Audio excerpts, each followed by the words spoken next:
welcome to EV Focus Now, and today we're going to talk about an interesting subject that I've been thinking about quite a bit, and that's EV tax credits. So for those who don't know, whenever you buy an electric car, there is a tax incentive, as they say, that applies to that car. Usually it's about $7,500 that you'll get back on next year's taxes. So if you bought a car in 2020, when you file your taxes next year in January, February, March, or April, you will get credited $7,500 tax credit if the car had that much credit available, and I'll go into that in a little bit. But you will get that next year in your taxes. As long as you had $7,500 of a taxable income, you will get the full $75 tax credit. And it's a nice incentive. It's like, great, I get an electric car, I can use that tax incentive. I've used it twice on both of my EVs, so it has come in great. And I bought my EVs towards the end of the year, so I didn't have to wait that long. It was 3 or 4 months, and I was able to get my money for the tax incentive. But I think the whole purpose of the tax incentive is to give people incentive to buy an electric car and make it more affordable by saying, hey, you know what, that car is really a lot less because we're going to give you $75 tax credit back on your taxes next year. Okay, great. But I think that they should be called more of a tax EV rebate, not so much an incentive, but instant rebate, so to speak, like you would in some stores or some appliance stores where you get an instant rebate. You get that rebate right at the time of purchase instead of mailing something in or applying for it online. And that's what I want to talk about, how making the tax incentive a tax instant rebate could really increase people buying electric cars. Right now, during this pandemic, gas is as low as we've seen it in many, many years. So when a consumer is out there looking at a vehicle to buy, let's take the Hyundai Kona. They have an electric version of it and a gas version of it. Okay, the gas version is close to maybe $15,000 less. Yeah, maybe a little high, maybe $10,000 or $15,000 less than the electric version. So during these times, people might say, hey, I really love to buy an EV. However, that's a big price difference, and gas being as cheap as it is right now, you know what, I'll just buy the gas version of that vehicle.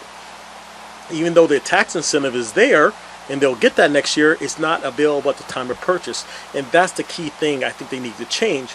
Make it an instant tax incentive, an instant tax rebate that applies to the vehicle at the time of purchase. So if you are, let's say, buying a Hyundai Kona, electric EV Kona, and it's $40,000, if you're able to use that instant rebate of $7,500 instantly, right there at the time of purchase, now the car is around $33,000, $32,000.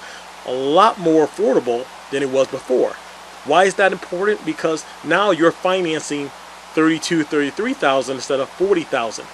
Okay, and your car note's going to be a lot less because you're financing a lot less. If you decide to lease, your lease payment's going to be a lot less because you're leasing, the car you're leasing is a lot less that you're buying.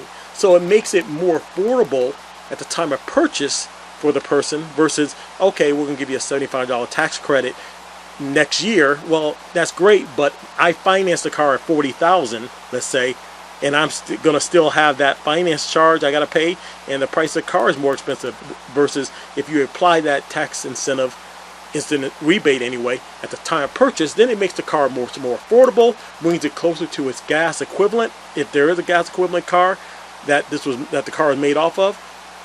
It makes it a lot more affordable for anyone to buy an electric car, whether you're looking to save the environment or just looking like myself, just understanding that electric cars are a lot cheaper to run, to maintain, and a lot funner to drive as far as speed and control and all the features and the tech involved.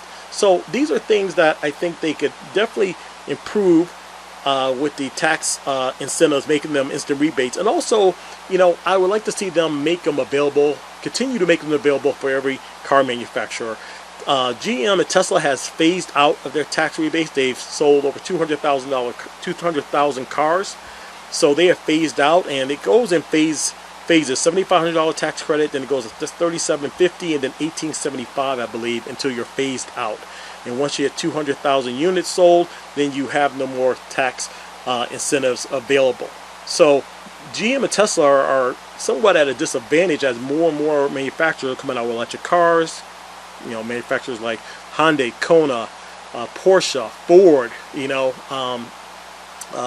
Nissan still have these tax incentives available as long as the government keeps them going, which is debatable if they're going to keep this going. But right now it still is going, and you still can take advantage of it.